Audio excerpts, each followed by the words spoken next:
Le Premier ministre, ministre de l'administration territoriale et de la décentralisation a échangé avec les membres du Conseil national de transition. Les deux parties, comme les mamelles de la transition, se sont engagés à poursuivre les grands chantiers de développement. Fin à Ségou des activités de la Journée internationale des migrants. Au nombre des recommandations, l'harmonisation des politiques migratoires dans les États de l'AES pour faciliter la mobilité. Les lampions se sont éteints hier sur la 9e édition du festival Vivre Ensemble. La cité des 333 Saints a vibré au rythme de la paix et de la cohésion sociale.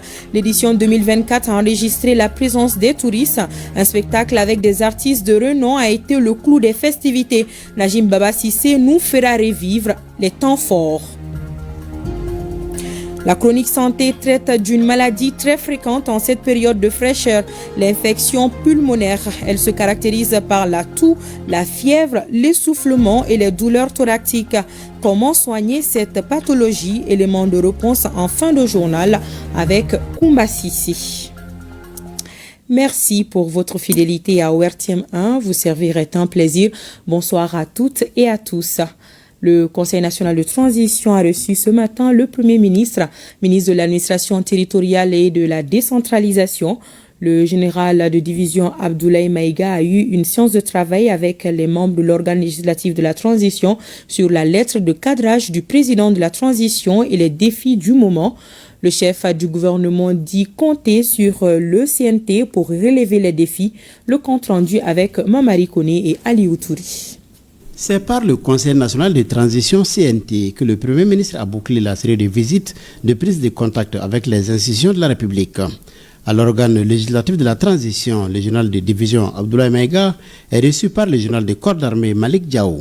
Il s'agissait essentiellement d'une prise de contact, leur exposer un peu la vision du chef de l'État à travers la lettre de cadrage et surtout demander leur bénédiction et surtout leur concours, afin de considérer cette lettre de cadrage comme étant une lettre à la fois au gouvernement et également une lettre du Conseil national de transition. Je pense que c'est ensemble que nous pourrons relever à la fois les défis et atteindre tous les objectifs qui nous ont été assignés par le chef de l'État. Depuis le début de la transition, notre peuple a émis des attentes légitimes et fortes. Et la matérialisation de ces attentes repose à la fois sur la volonté politique qui est intacte, volonté politique du chef de l'État, donc de réaliser toutes les attentes de la population. Mais la réalisation des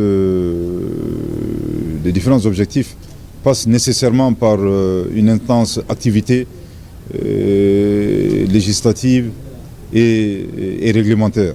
Raison pour laquelle le Conseil national de transition joue un rôle extrêmement capital dans l'atteinte des objectifs de cette transition. L'accompagnement et le soutien du Conseil national de transition ne feront pas défaut, car on soutient ici que la recette du gouvernement est celle de toutes les institutions de la République et de l'ensemble des Maliens. Bien entendu, au cours des échanges, le président du Conseil national de transition a prodigué de sages conseils et nous a également fait part de l'abnégation, de la volonté du CNT à poursuivre disons, son implication et à jouer toute sa partition dans le cadre de cette transition. Cette rencontre a été l'occasion pour le Premier ministre de remercier, de rendre un hommage mérité et d'exprimer sa reconnaissance au Conseil national de transition pour tous les efforts déployés pour le succès et la bonne marche de la transition. Nous restons dans l'agenda du Premier ministre, ministre de l'administration territoriale et de la décentralisation, qui a remis cet après-midi des distinctions honorifiques à des cadres du département de l'administration territoriale et de la décentralisation. Ces cadres qui se sont fait distinguer par le travail bien fait se sont engagés à servir le Mali avec loyauté et abnégation. Le reportage de Mamari Kone. La nation est reconnaissante des sacrifices de ses filles et fils qui se sont fait distinguer par leur dévouement, leur valeur professionnelle et la qualité du service rendu. Ils sont 10 agents du ministère de l'administration territoriale et de la décentralisation, toutes catégories confondues, à être élevés au grade de chevalier de l'ordre national en considération de leur mérite. Et c'est le Premier ministre, ministre de l'administration territoriale et de la décentralisation, qui remet les distinctions aux récipiendaires. 20 autres ont reçu la médaille de l'étoile d'argent du mérite national avec effigie abeille. Ces décorations sont remises par le grand chancelier des ordres nationaux. En recevant ces distinctions, les récipiendaires entendent s'investir davantage pour la nation. Les choix portés sur nous nous honorent à plus d'un titre. Ils ne constituent pas moins un redoutable privilège, mais exigent de nous plus de sacrifices, d'abnégation et de rigueur. Ils nous appellent également à plus d'exemplarité pour porter plus haut les valeurs que nous devons transmettre aux générations montantes, sur les épaules desquelles repose l'avenir de notre pays, qui, comme vous le savez, continue de faire face à des défis multiples et complexes. Cette remise de distinction, dira le Premier ministre, ministre de l'administration territoriale et de la décentralisation, est le fruit des efforts consentis par ses agents en vue de répondre efficacement aux préoccupations des usagers de plus en plus exigeants. Cette marque de confiance placée en vous traduit la reconnaissance par la nation de vos mérites et témoigne également de la volonté des plus hautes autorités, au premier chef, son Excellence le général d'armée Assimi Goïta, président de la transition chef de l'État, de récompenser les agents qui font preuve d'engagement, de don de soi et de rigueur dans l'accomplissement de leurs tâches. Mesdames et messieurs les récipiendaires, cette cérémonie magnifie aussi la reconnaissance de votre brillant parcours, votre sens élevé du service public, votre disponibilité et votre conscience professionnelle que nous avons tenu à mettre aujourd'hui à l'honneur. C'est dans cette même dynamique de reconnaissance, ajoutera le Premier ministre, que les autorités de notre pays ont adopté un décret portant en création de la médaille d'honneur de l'administration du territoire. Les premières médailles devraient être bientôt remises à leurs récipiendaires. Fin à Ségou des activités de la Journée internationale des migrants. Les 3 jours de travaux ont permis de prendre des initiatives visant à faciliter la mobilité des migrants dans l'espace AES.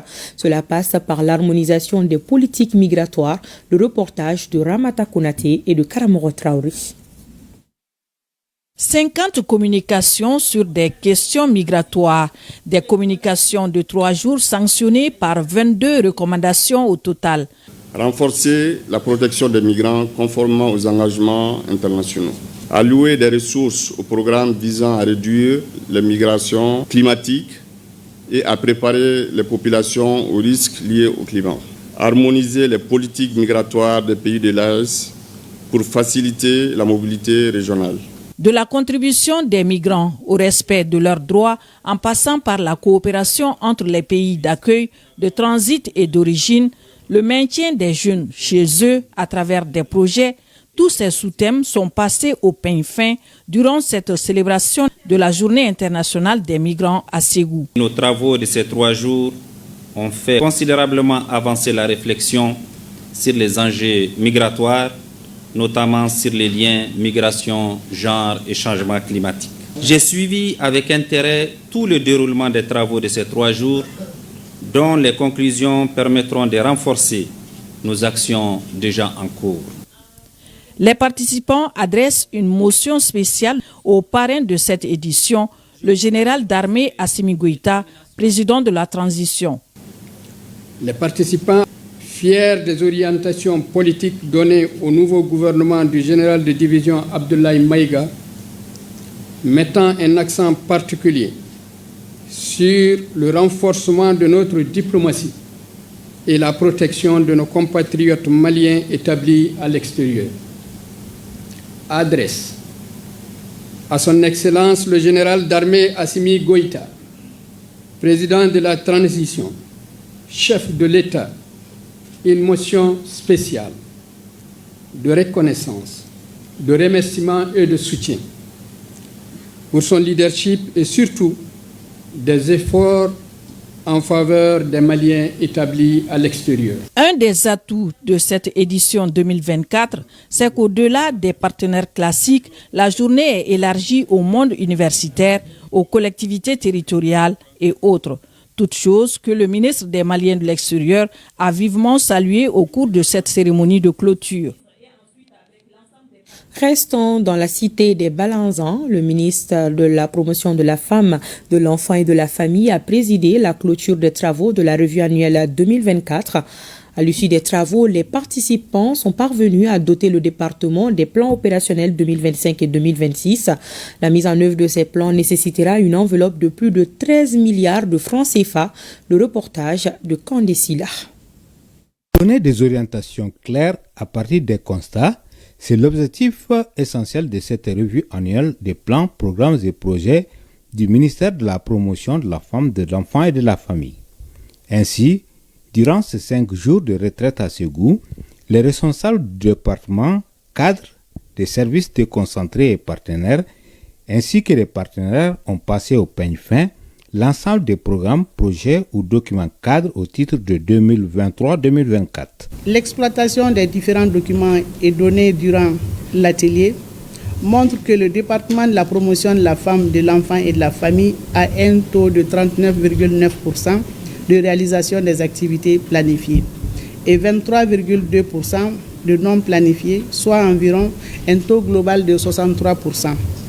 Les plans opérationnels 2025 et 2026 viennent consolider les acquis en termes de promotion de la femme, de l'enfant et de la famille, ainsi que de l'appui à l'autonomisation de la femme et au renforcement des capacités institutionnelles. Le plan de 2025 comporte 607 activités planifiées pour un montant de plus de 6 milliards de francs CFA. Pour le plan de 2026, nous avons 742 activités pour un coût estimé à plus de 7 milliards de francs CFA.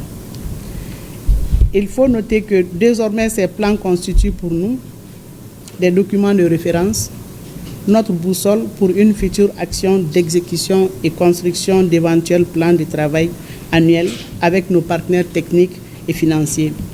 Souvent, nous avons l'habitude de le dire, on ne se considère pas comme des partenaires qui sont dissociés du département de la femme. Nous sommes vraiment partie prenante et membres du ministère de la Promotion de la femme. À l'issue des assises, plusieurs recommandations ont été formulées. Des recommandations qui restent liées, entre autres, à la rélecture des cadres organiques, l'insuffisance des ressources humaines et financières. Je le disais dans les titres, la Cité des 333 Saints a vibré au rythme de la diversité culturelle à travers la 9e édition du festival La Vivre Ensemble, un rendez-vous annuel qui a réuni des membres du gouvernement, des partenaires et des artistes de renom. Les festivités se sont achevées par un concert géant avec des messages de paix et de cohésion, des temps forts avec Najim Babasisi. La 9e édition du festival Vivre Ensemble aura tenu toutes ses promesses, celle de tisser des liens de cohésion, de brassage interculturel et surtout faire de Tombouctou un lieu de retrouvailles de différentes cultures et civilisations. Nous avons dépassé ce qu'on cherchait comme objectif en termes de participation étrangère. Nous avons eu 17 nationalités étrangères qui sont venues au festival Vivre Ensemble, en nombre de plus de 80 personnes.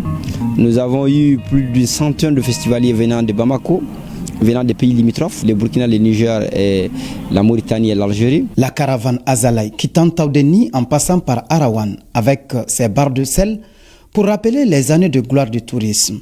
Tombouctou Safari avec ses belles dunes et chameaux, des défilés de mode traditionnels sont des moments inédits appréciés par les invités venus de divers horizons. L'écho qu'on a en dehors d'ici est différent de ce que Tombouctou vit.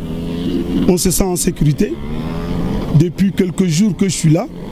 C'est cette diversité que je constate, nous qui sommes de Bamako, de voir tout un métissage, tout un melting pot, ce qui rassemble. Aux autres médias de venir, en fait, de ne pas attendre que l'info aille vers nous, de venir également de se déplacer, que le Mali ne s'arrête pas qu'aux localités les plus sûres. Des fois également, il faut braver les obstacles pour venir également informer la population. Nous voilà aujourd'hui, j'ai peut-être à 1-2 km de la ville. L'an passé, ce n'était pas possible. L'an passé, je me rappelle que les concerts c'était à 21h. Aujourd'hui, nous voilà encore à 20h, 21h à 2-3 km de la ville. Et franchement, c'est un acte salutaire qu'il faut saluer. Des artistes de renom ont coloré les nuits à travers des concerts en adéquation avec le thème jeunesse et engagement citoyen au cœur de la cohésion sociale. Il fallait des choses comme ça. Les gens sont contents, rire, dansent. Vraiment, il fallait que ces choses-là, on n'a qu'à revivre des années, 10 ans en arrière. La direction du festival peut se targuer d'avoir atteint ses objectifs et la satisfaction des hautes autorités se mesure à tous les niveaux de l'organisation. Ça a été rendu possible, je ne me fatiguerai jamais de le dire, grâce au concours efficace des forces de défense et de sécurité. Voilà. avec à leur tête ici le colonel Nyangadou, qui ont fait en sorte que la situation sécuritaire soit extrêmement améliorée et que le festival a pu se tenir. Depuis 9 ans, c'est un festival qui se tient. Et malgré les difficultés, ça s'est toujours tenu. Et cette année, ça s'est tenu dans de très bonnes conditions, pour la simple raison qu'il y a une grosse participation internationale, donc ce qui donne un nouveau visage à Tombouctou. Les regards sont désormais tournés vers les éditions prochaines, avec d'autres visions. Et vivement d'autres éditions. L'ambassadeur de la Fédération de Russie au Mali était face à la presse ce matin. Le diplomate russe, à travers cette rencontre, est revenu sur la coopération entre les États de l'AES et son pays. La coopération entre les différents pays s'est beaucoup renforcée, surtout dans divers domaines. Le reportage de Boubacar Bablintouri. Une tradition, une fois de plus respectée par l'ambassadeur de la Fédération de Russie au Mali, celle de la tenue de la conférence de presse de fin d'année. La présente a coïncidé avec l'hommage rendu aux victimes de la guerre des patriotes en Russie. Elle a essentiellement porté sur un certain nombre de points. D'abord, la coopération bilatérale entre le Mali et la Russie dans le domaine de la défense au titre de l'année 2024. La Russie réaffirme son intention de continuer à fournir le soutien nécessaire, y compris l'aide à l'amélioration de l'efficacité au combat des forces armées nationales, la formation du personnel militaire et des forces de l'ordre. Ensuite, il a été question de la coopération dans des domaines économiques, énergétiques ou encore humanitaires. Le vice-premier ministre de la Fédération de Russie, son Excellence M. Alexandre Novak, a visité Bamako. La délégation du vice-premier ministre comprenait des représentants de divers ministères et agences ainsi que des entreprises russes de premier plan. Au cours des négociations avec le président de la transition, le général d'armée, son Excellence M. Assimi Goïta, les possibilités d'expansion de la coopération commerciale, économique et d'investissement mutuellement bénéfiques ont été discutées avec la participation active des milieux d'affaires russes. Par exemple, des projets de construction de la plus grande raffinerie d'Afrique de l'Ouest, d'exploration et d'extraction de minerais sont prévus. La Russie a remis au Mali 25 000 tonnes de blé russe dont la livraison a été effectuée dans le cadre de la décision du président de la Russie, son Excellence M. Vladimir Poutine. S'agissant de la création de l'Alliance des États du Sahel, le diplomate russe se réjouit de l'initiative qui, selon lui, marque un tournant décisif pour ces pays membres dans l'atteinte des objectifs de développement. La Russie considère la création de la Confédération de l'Alliance des États du Sahel comme une étape vers la recherche de moyens efficaces pour relever les défis communs dans la lutte contre les groupes islamistes dans la région sahélo-saharienne et la réalisation d'un développement durable. Sur la base de notre principe fondamental problème africain, solution africaine, nous estimons que cette initiative des dirigeants du Burkina Faso, du Mali, du Niger répond pleinement aux intérêts des peuples de ces États. S'agissant de l'année 2025 qui s'annonce, la Russie entend renforcer davantage sa coopération avec ses pays amis, et cela dans tous les domaines, a laissé entendre l'ambassadeur Gromingo. Le Centre africain de recherche et d'innovation en partenariat avec l'IAM ouvre le débat sur le thème « Démocratie en Afrique, crise de modèle ou crise de la gouvernance, repenser les fondements ». Notre reporter Mamadou Fani a assisté au débat, suivant son reportage. Les crises démocratiques en série en Afrique ont conduit le Centre africain de recherche et d'innovation scientifique, CARIS, et l'Institut des hautes études en management, IHM, à ouvrir le débat. Ce colloque international de Bamako est donc un cadre approprié pour engager la réflexion et trouver des solutions aux défis actuels de l'Afrique. D'où le thème « Démocratie en Afrique, crise de modèle ou crise de la gouvernance, repenser les fondamentaux ». La gouvernance démocratique en Afrique n'a jamais été aussi ébranlée dans ses fondements, ses principes et ses valeurs. Les instabilités institutionnelles, politiques et d'autres facteurs sont devenus le quotidien des populations. Il faut donc repenser à notre modèle de démocratie. Le modèle démocratique qu'on nous a imposé est toujours un modèle qui est en crise chez nous. Tant que nous ne serons pas nous-mêmes, nous serons constamment en crise. Si le Mali a pu faire des empires, si le Mali a pu être ce qu'il est aujourd'hui, c'est que le Mali a un socle sérieux et profond. Et cette démocratie, nous ne devons pas en avoir honte. Ça ne veut pas dire qu'il faut rejeter ce qui vient de l'extérieur, mais n'oublions pas ce que nous sommes. À l'issue de ce colloque, une réflexion sérieuse et des analyses approfondies faites par des spécialistes, chacun dans son domaine, permettront de mettre en lumière les véritables plaies de la gouvernance en Afrique. 4600 enfants en situation de mobilité détectés. Parmi ceux-ci, 1600 ont bénéficié d'appui. Ce sont là quelques bénéfices du projet de protection, de promotion et de respect des droits des enfants en situation de mobilité. Le projet en question s'achève à la fin de cette année. Les responsables du projet et leurs partenaires étaient réunis pour une évaluation. C'était en présence de notre reporter Batraouri. Le projet protection, promotion et respect des droits des enfants en situation de mobilité sur la route Bamako-Mopti-Gao Prisme a été lancé le 1er août 2021 par l'ONG Caritas Suisse. Après 3 ans de mise en œuvre et à quelques jours de la fin du projet prévu le 31 décembre 2024, l'heure est au bilan. Nous allons tout à l'heure avoir un peu les différents résultats et qui ont permis effectivement de pouvoir soutenir ces enfants par rapport à leurs besoins de protection. Nous avons aussi renforcé un certain nombre de partenaires, notamment des centres d'accueil, qui se sont aussi améliorés par rapport à l'accueil et à la protection des enfants migrants. Le projet a également donné l'occasion de soutenir les services techniques pour pouvoir renforcer leur capacité d'intervention au profit donc des enfants migrants qui, dans leur déplacement, sont quelquefois exposés à des risques, à des dangers et à des violations graves de leurs droits. Au compte du projet, les responsables notent 4422 enfants en situation de mobilité détectée, 1616 enfants bénéficiaires d'assistance individuelle de protection et 304 enfants référencés vers des services pertinents. À cela, il faut ajouter 230 enfants enregistrés à l'état civil et 34 autres ayant bénéficié d'une assistance juridique et judiciaire. Vu que le projet se termine, vu que nous tournons une page dans ce projet, et ce que nous voulons aussi souligner, c'est que les besoins demeurent. La protection des enfants en situation de mobilité exige donc un engagement continu, une adaptation constante, en sachant que le contexte est en pleine mutation.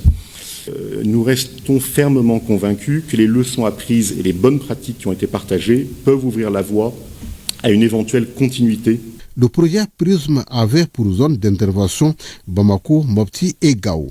Il a été exécuté en collaboration avec des partenaires dont le Conseil danois des réfugiés et l'AMDH. L'initiative présidentielle Brigade verte pour l'emploi et l'environnement tient sa 5e session ordinaire du Comité national de pilotage. Ce projet d'aménagement de 3000 hectares dans les régions de Kaye et de Nioro du Sahel est un projet clé pour le développement durable et la résilience de nos communautés. Le bilan du dit projet est jugé satisfaisant, nous dit Abdul Karim Kaba. Pour le projet d'aménagement de 3000 hectares dans les régions de Kaye et de Nioro du Sahel, les travaux avancent normalement.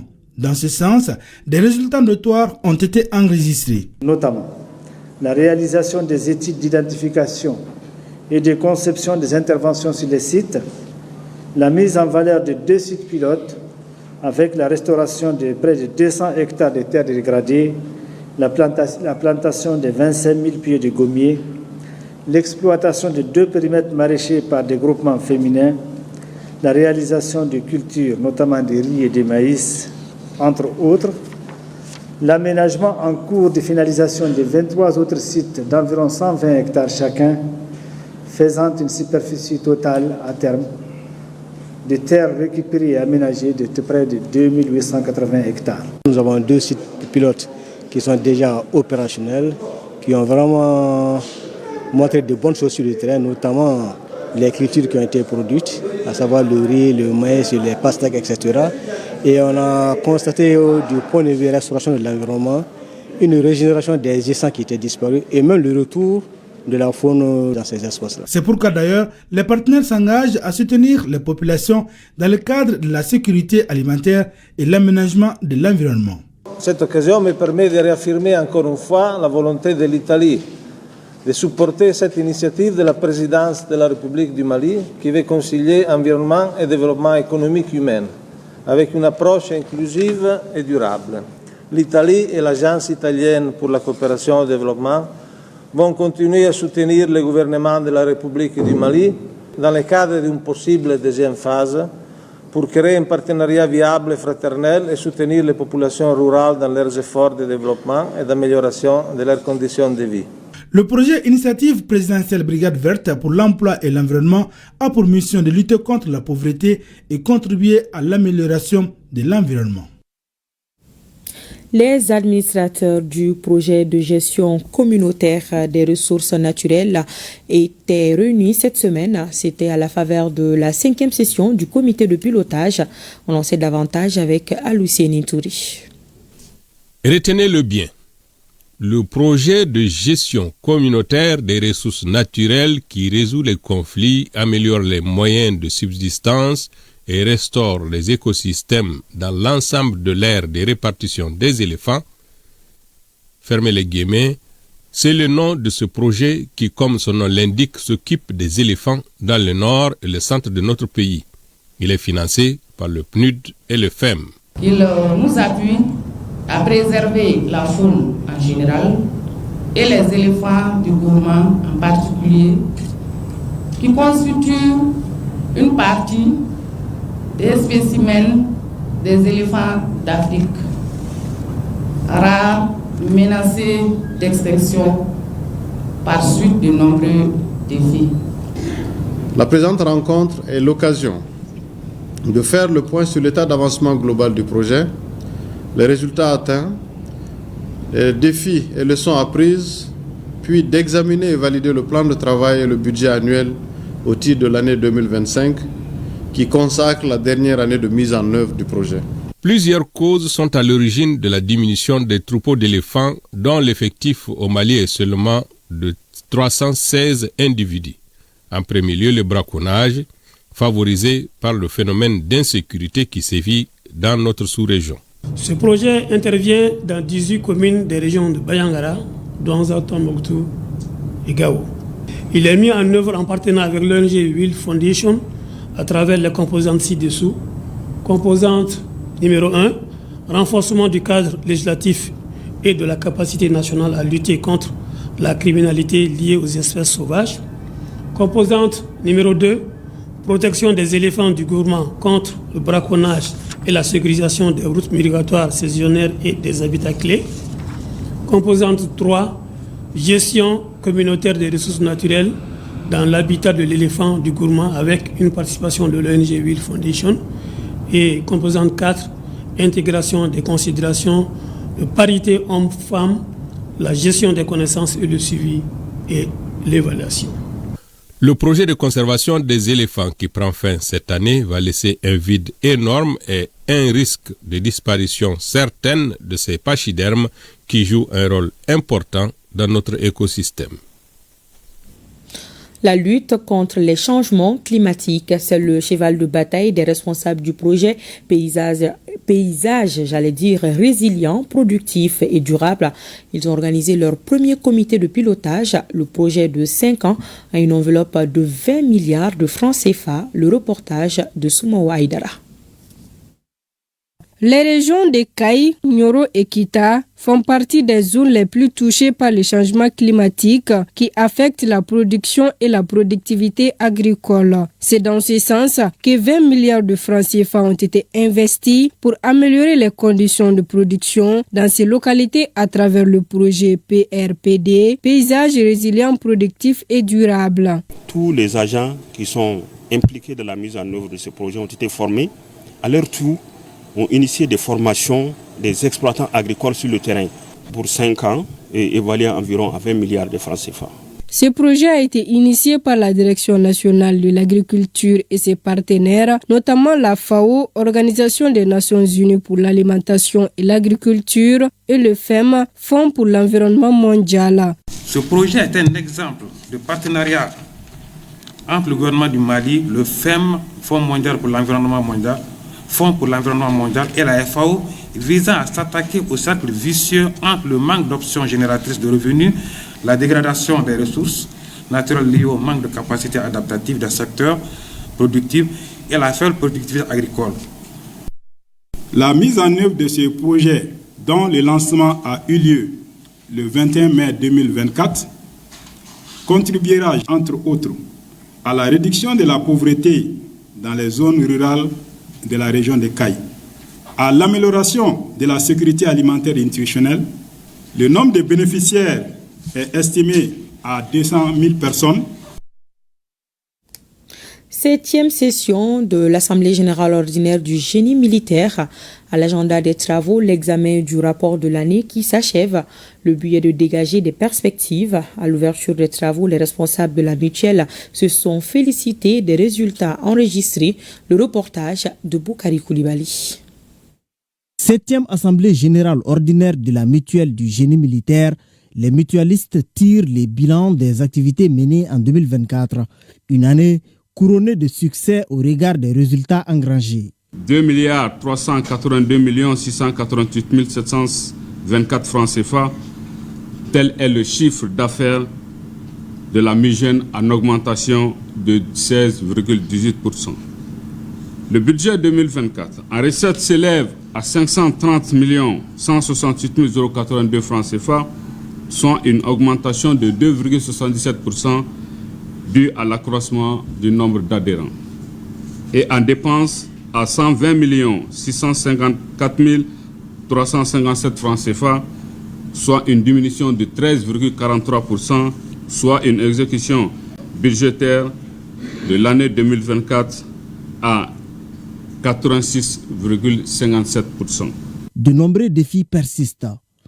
Adapter nos prestations aux besoins constants et évolutifs de nos membres, renforcer notre efficacité dans un contexte économique et social parfois complexe et surtout préserver ces liens de confiance qui nous unissent depuis toujours. Avec plus de 4000 membres, la mutuelle du génie militaire se projette dans le futur par la relecture des textes, la recherche de nouvelles initiatives pour l'amélioration des recettes, la construction d'un siège pour la mutuelle du génie militaire, entre autres. Le club de soutien à la transition Antenne du Ghana apporte son soutien aux FAMA par la remise des kits alimentaires aux veuves des militaires tombés sur le théâtre des opérations. La cérémonie s'est déroulée à la direction du service social des armées. Le reportage de Daouda Kouné.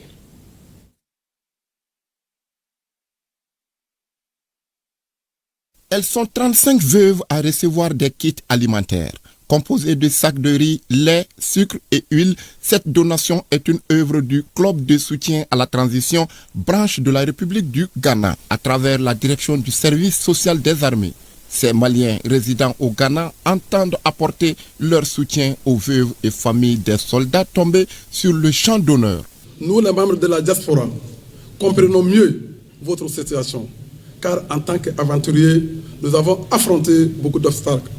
Le désert, la mer et les forêts à la recherche du bonheur qui a coûté la vie à beaucoup de nos compatriotes. Donc, c'est un grand honneur pour nous d'être là aujourd'hui pour présenter ces denrées alimentaires de la première nécessité. Cette action de bienfaisance a été appréciée à sa juste valeur par les bénéficiaires. Je suis vraiment émue et je suis vraiment très contente aussi de recevoir ce kit alimentaire. Je remercie les donateurs. Cette importante donation témoigne l'engagement de nos compatriotes résidant au Ghana à vouloir soutenir les veuves et les orphelins de nos militaires qui ont donné leur vie dans l'exécution de leur mission régalienne. Par conséquent, cet esprit philanthropique, patriotique, mérite d'être apprécié à sa juste valeur. En plus de cette donation, la direction du service social des armées DCSA a offert des kits alimentaires aux familles des militaires et des anciens combattants. Fête de fin d'année, l'Union des associations des commerçants détaillants du Mali vous invite à la 2e édition de la foire qu'elle organise depuis le 15 décembre jusqu'au 5 janvier 2025.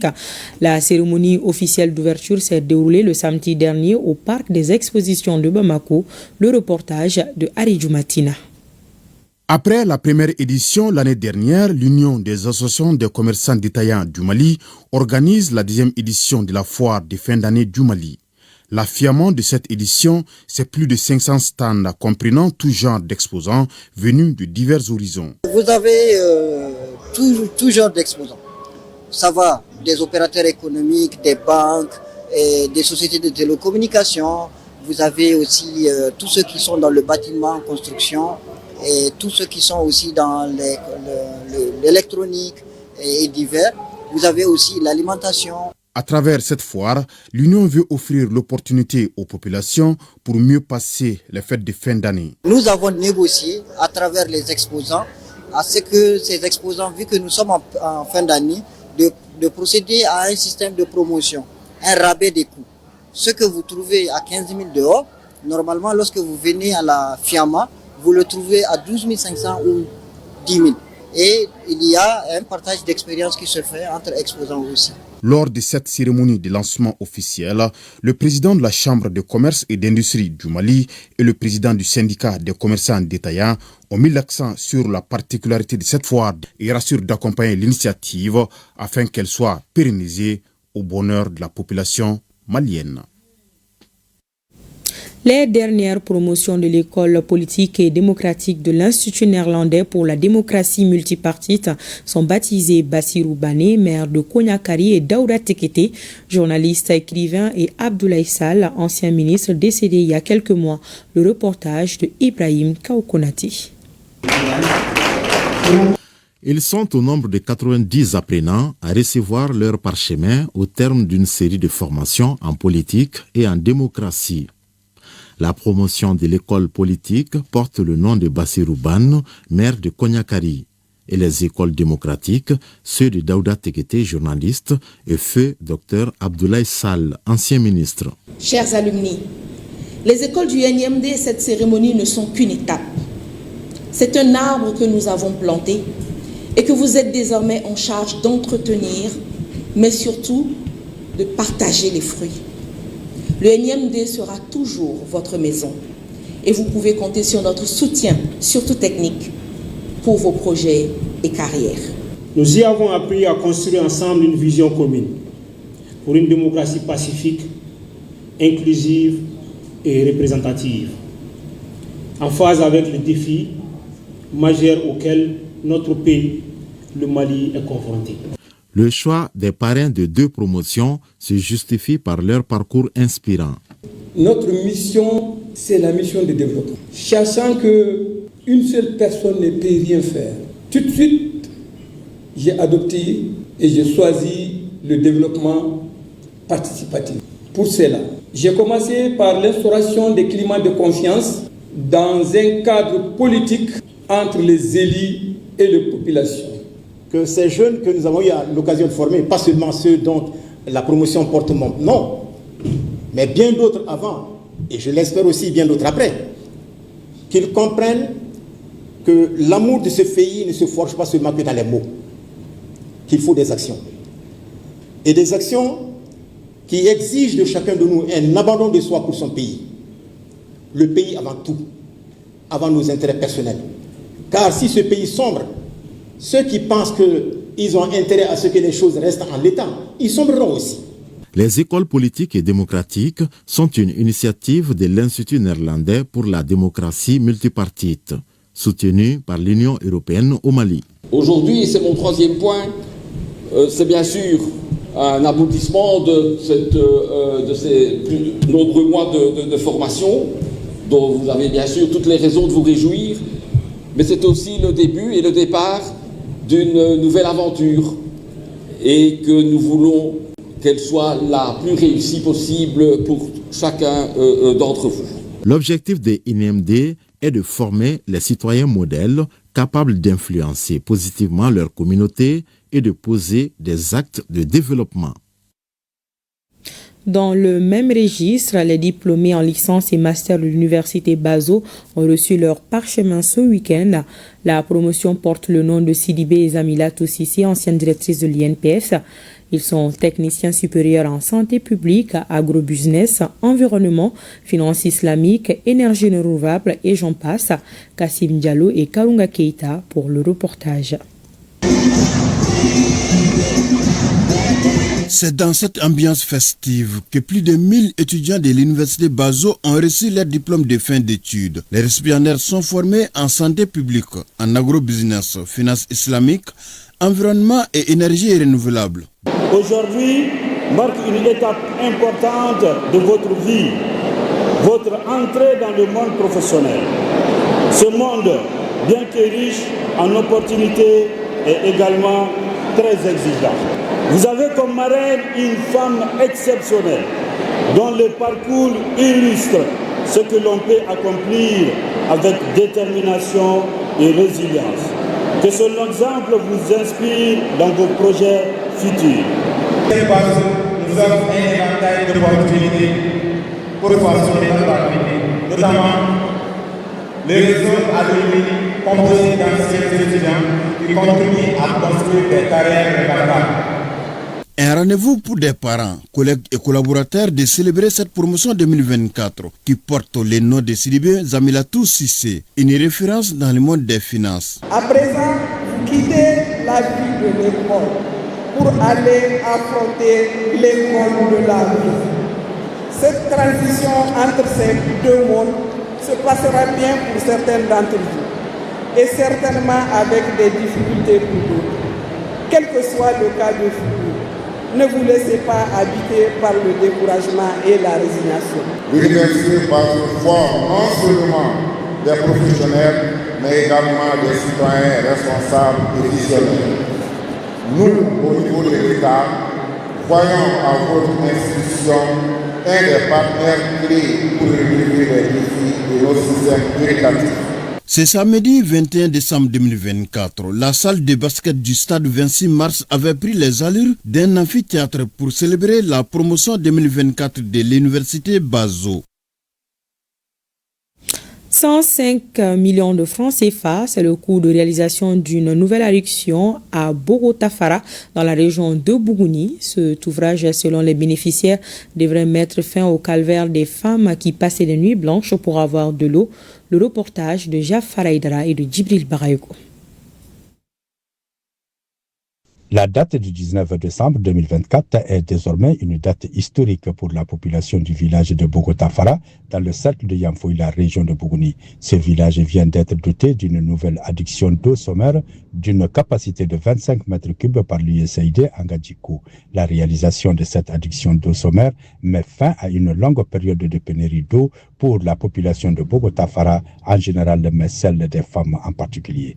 Nous nous réjouissons de cette réalisation qui s'inscrit en parfaite ligne avec nos différents outils de planification, les PDC, les plans eau communal et j'en passe. La réalisation de cette adduction d'eau sommaire par le projet USAID Angadjikou à hauteur de 105 millions de francs CFA va sans nul doute combler l'attente de la population de Bogotafara et constitue une source sûre d'approvisionnement en eau potable pour améliorer la qualité des services d'eau et d'assainissement domestique.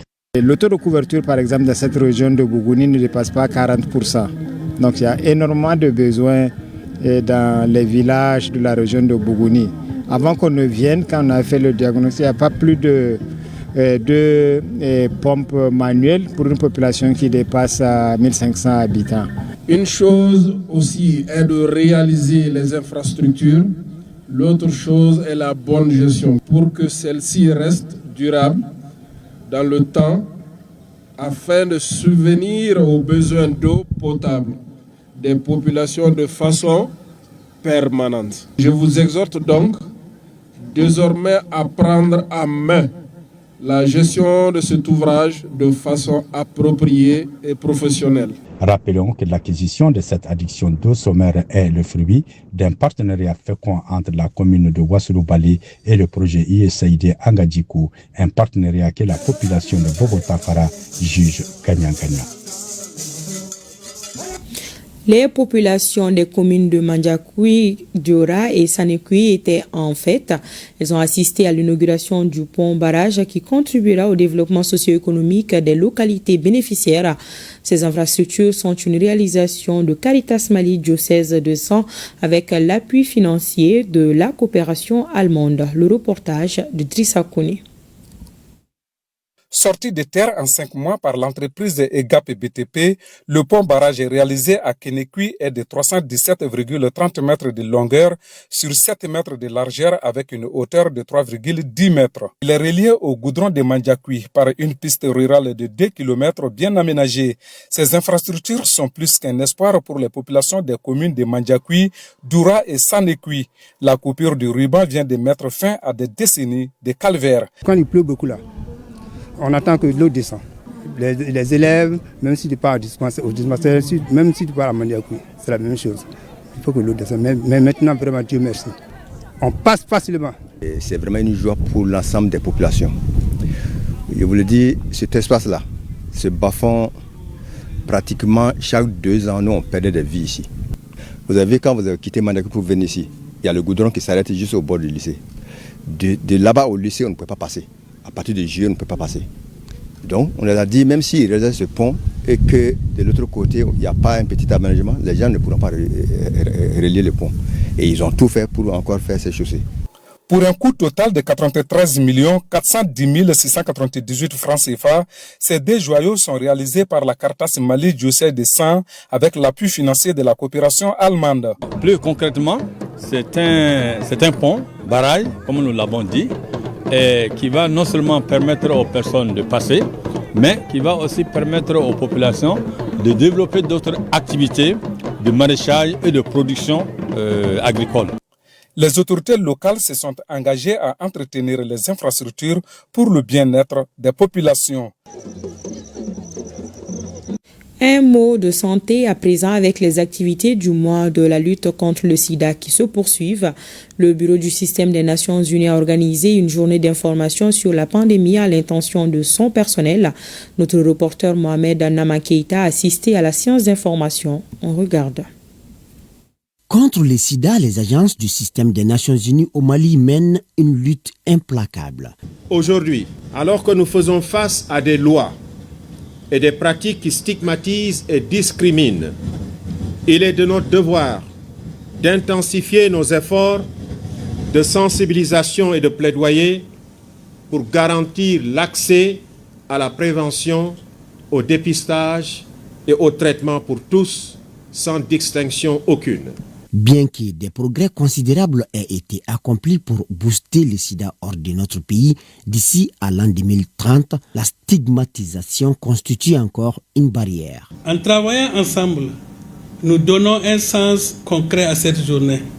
Des présentations des agents des Nations Unies, des séances de dépistage volontaire ou encore la prévention de l'exploitation et abus sexuels illustrent notre détermination commune à faire progresser la riposte au VIH et à combattre toute forme d'exploitation et abus sexuels au Mali. Nous comptons vraiment prendre tout cela, mettre ça dans un package et travailler avec eux sur les perspectives. Il est important qu'ils nous déclinent quand même leurs perspectives de 2025 afin que nous puissions quand même éviter les doublons d'intervention dans les zones et que nous puissions avoir beaucoup plus d'impact à travers leurs différentes interventions. Au cours de la journée d'échange, l'assistance a eu droit à des témoignages de la société civile sur le travail des agences du système des Nations Unies contre le sida au Mali. Sans d'autres formes de transition, nous abordons la chronique santé. Elle s'intéresse aux infections pulmonaires. Les poussières, les fumées et même les parfums peuvent provoquer des lésions pulmonaires. Quelles sont les causes de cette maladie et les moyens de prévention? La réponse avec Koumba Sissé et son invité. En cette période de changement de saison, l'air que nous respirons est pollué. À Bamako, on peut constater des couches de poussière à longueur de journée. Cette réalité que nous vivons tous actuellement n'est pas sans conséquences sur notre santé. De plus en plus, on constate des gens qui nous viennent à l'hôpital ici avec des affections respiratoires, essentiellement. On voit une brume de suspension de poussière dans Bamako et aux alentours. Donc, ce qui fait qu'il y a des affections respiratoires d'ordre allergique donc, qui existent. Donc, mais avec cela aussi, on peut avoir... toujours dans le cadre de ces allergies-là, des gens qui ont des antécédents de maladies respiratoires telles que l'asthme, des affections allergiques qui peuvent se réveiller en ce moment. Mais également aussi, on a des infections qui sont d'origine bactérienne, d'origine virale, d'origine mycosicosie. Donc, on a un peu toute une palette de germes qui sont impliqués dans les affections actuellement. La poussière n'est pas le seul facteur qui provoque des gènes respiratoires. Il y a aussi les fumées, l'encens, les gaz qui proviennent du charbon, le parfum. La liste n'est pas exhaustive. Comme quoi, certains de nos comportements peuvent provoquer des infections respiratoires. Pour ceux qui font le balayage aussi devant leur porte, ça c'est au niveau des foyers, c'est d'essayer au moins d'humidifier le sol avant de faire le balayage. Parce que vous savez qu'en balayant, on réveille tellement de poussière et même qui contient des germes qui peuvent affecter les personnes qui le font et les personnes aux alentours. Il y a les fumées aussi pour les dames qui préparent avec le charbon de bois ou bien même le bois, le fagot pour la cuisine. C'est des gens qui sont exposés à des fumées. Et ces fumées-là sont irritantes pour les voies respiratoires. L'utilisation de moustiquaires qu'on allume dans les maisons ou bien de l'encens, le rouchoulant. Donc, on peut le faire dans les maisons pour la bonne odeur et tout. Mais il faut tenir compte des personnes qui ont des fragilités respiratoires. Dans les environnements, on voit souvent des grosses fumées dans la ville et sans tenir compte de l'impact sur la pollution générale. Je n'ai pas parlé des parfums et autres là, hein, voilà. L'un des moyens de se protéger contre les poussières et autres sources d'infections respiratoires est le port du masque. Les bavettes sont importantes, pas que dans le milieu hospitalier, mais en ville. Parce qu'on a une pollution qui est généralisée en réalité. On ne se rend pas compte, mais je sais que quand on prend les ablutions, quand on se mouche, on se rend compte qu'on a agglutiné beaucoup de poussière. Donc, dans notre quotidien, on doit porter des bavettes régulièrement. Surtout pour les gens qui ont un poumon déjà fragile. Toute personne qui constate une gêne respiratoire doit se faire consulter immédiatement. Dès que quelqu'un a un problème respiratoire, il faut consulter les services de santé les plus proches assez rapidement. Parce que ça peut dégénérer, surtout chez les enfants, rapidement. Parce que les complications peuvent entraîner des détresses respiratoires sévères chez certains enfants ou certaines personnes âgées qui peuvent avoir besoin d'oxygène. J'insiste aussi auprès des populations de vraiment fréquenter les structures de santé quand il y a des problèmes de pathologie liées à la respiration, et n'importe quelle pathologie, parce que c'est le premier niveau de contact avec les autorités sanitaires et dans ces services-là, on va leur donner des réponses adéquates. Nourrissons, enfants, jeunes et vieux, personne n'est à l'abri des infections respiratoires. Seule la protection de l'environnement et l'adoption des comportements sains peuvent nous protéger contre ces mâles qui affectent les poumons et gênent la respiration.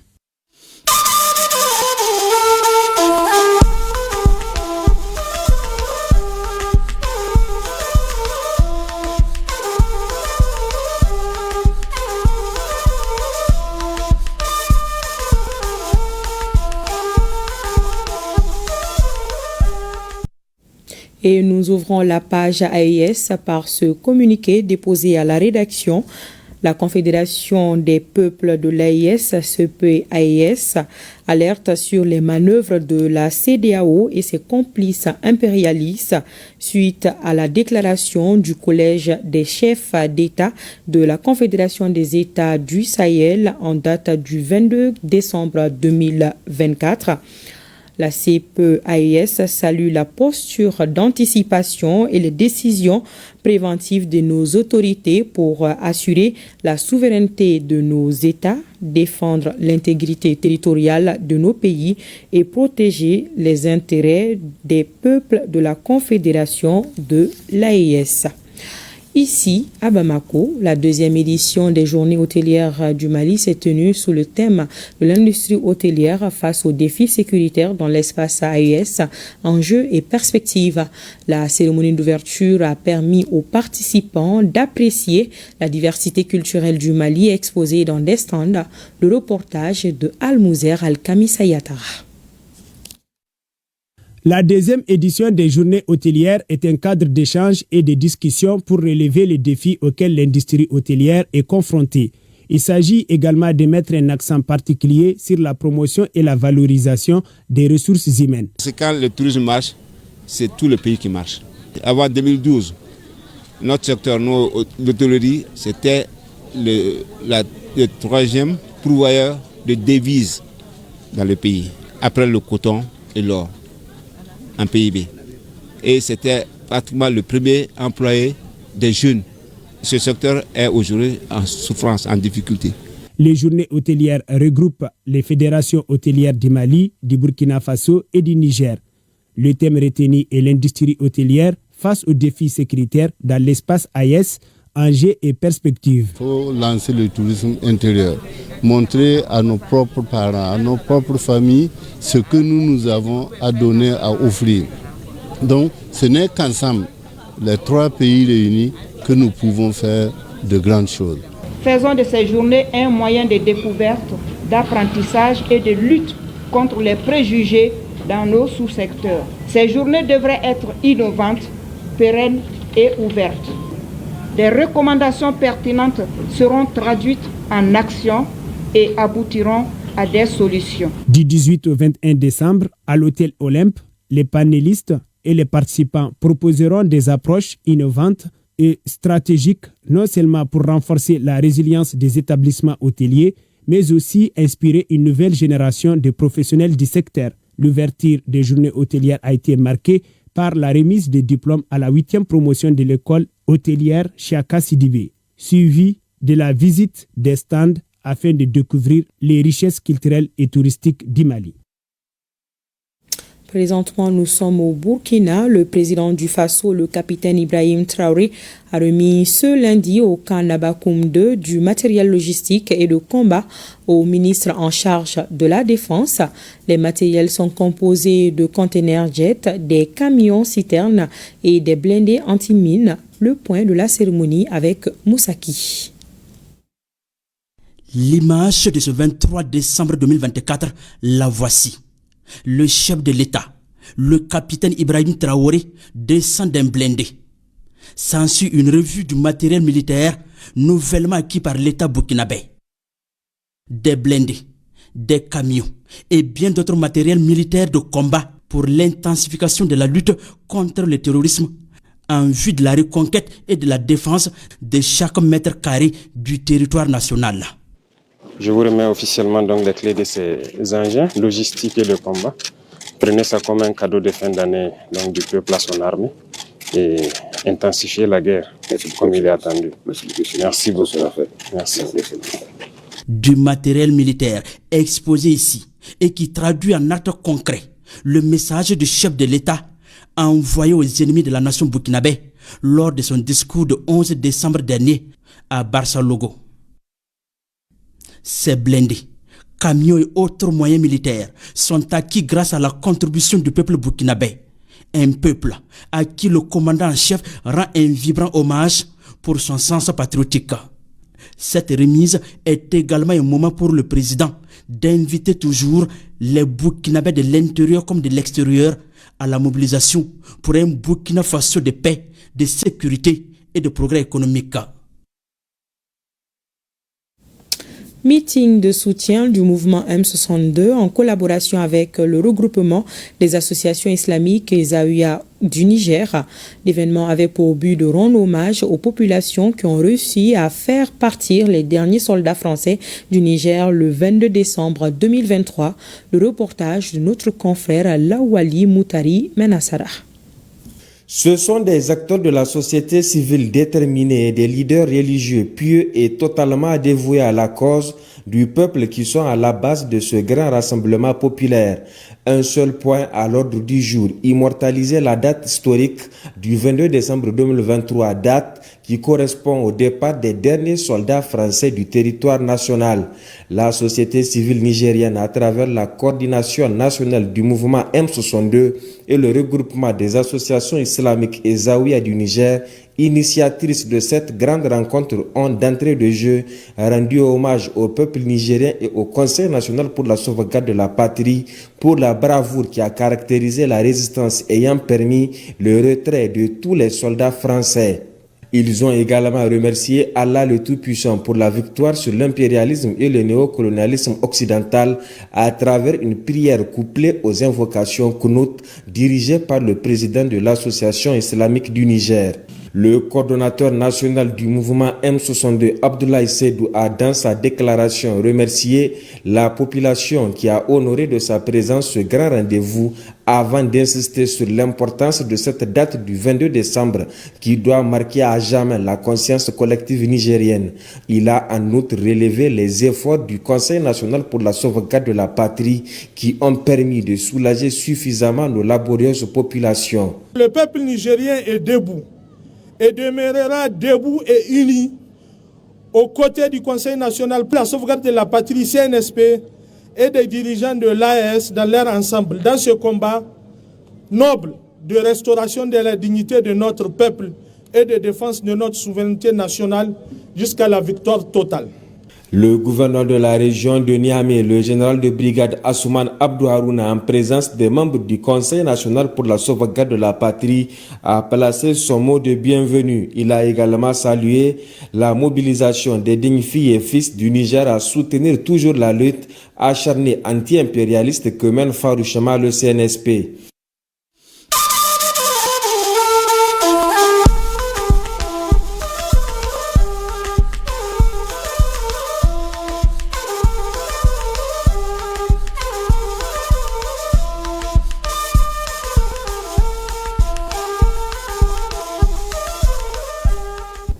Et c'est la fin de cette édition. Merci de votre attention. Pensée spéciale à nos femmes. Bonsoir.